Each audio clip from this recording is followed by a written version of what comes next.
welcome to another study with MTM Mountaintop Ministries. It is our prayer that God continues to reveal himself to you through his word. Thank you for joining us, and as always, remember God's message to us in Proverbs 1:23. Repent at my rebuke, then I will pour out my thoughts to you. I will make known to you my teachings. In this study series, we are using excerpts from one of my sermons entitled, You Can Win This Fight. The focus is on being fearless by trusting in God during instances of spiritual warfare in your life. The text used is Judges chapter 7, verses 15 through 22. It captures Gideon's triumphant battle against the Midianite army. Due to one of Israel's periods of idolatry, the nation was experiencing a harsh season of oppression by the Midianites. God called Gideon as a deliverer and gave him an assurance of victory. Now they're on the verge of engaging in warfare. Let's pick up with this portion of the study. And it was so, when Gideon heard the telling of the dream and the interpretation thereof, that he worshipped and returned into the host of Israel, and said, Arise, for the Lord hath delivered into your hands the host of Midian. And he divided 300 men into 3 companies, and he put a trumpet in every man's hand, with empty pitchers and lamps within the pitchers. And he said unto them, Look on me, and do likewise. And behold, when I come to the outside of the camp, it shall be that, as I do, so shall ye do. When I blow with the trumpet, I and all that are with me, then blow ye the trumpets also on every side of all the camp, and say, The sword of the Lord and of Gideon. So Gideon and the 100 men that were with him came unto the outside of the camp in the beginning of the middle watch, and they had but newly set the watch. And they blew the trumpets and brake the pitchers that were in their hands.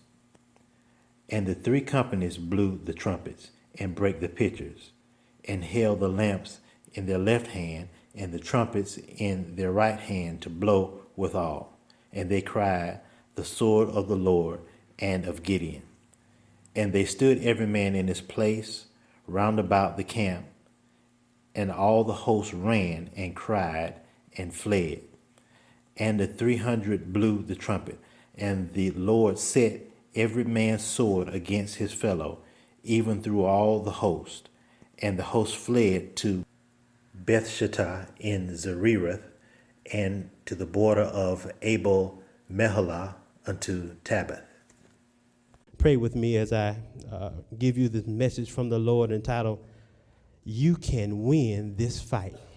You can win this fight. How many of you know we're in a fight? We did not join the church just so that we could be a part of a social club.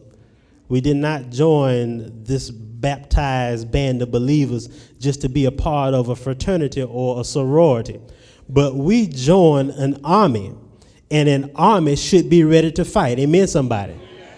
If you are in an army and you do not realize that you are in battle, that you are in a warfare, then you're in the wrong place. If you think back on the time of early Christians when they committed themselves to God, when they believed in Christ and confessed that Christ was the Son of God, their necks were on the line because there were people out to kill them. They didn't just join the church because it was a thing to do, but they joined the church because a change had happened in their life. And if a change has happened in your life, then it does not matter what people tell you or what people tell you can do or you can't do. You are going to get busy about God's business. No matter if it seems too high for you or too hard for you to do, you're going to press towards the mark because you recognize that there's a high calling of God in Christ Jesus. And if you've been born again, you're going to move towards that mark. 2 things I want to tell you from the beginning today. And if you don't remember anything else, remember this. The battle is not yours. It's the Lord's. Let me say that number 1 again. The battle is not yours. It's the Lord's. And number 2, we fight not against flesh and blood, But where wickedness in high places, principalities and powers, rulers of the darkness. We don't fight against one another. We don't fight against that person on our job or the person we have out with. It's a spiritual battle that's going on between the children of light and the children of darkness. And then the battle is even not yours. And that's the only way that you can win. If you realize that the battle that you go through day to day, day after day on your job, in your house, in your relationships, in your different situations, unless you realize that it's a spiritual battle going on, you'll spend all your time fighting against flesh and blood and wind up losing because you're trying to fight the battle when the word already enlightens us that the battle is not ours. The battle is between God and Satan. The battle is between light and darkness.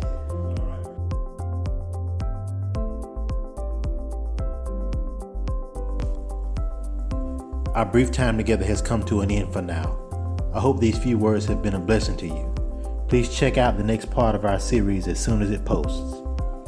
Don't forget to visit our YouTube channel, subscribe, and hit the notification bell for all of our content.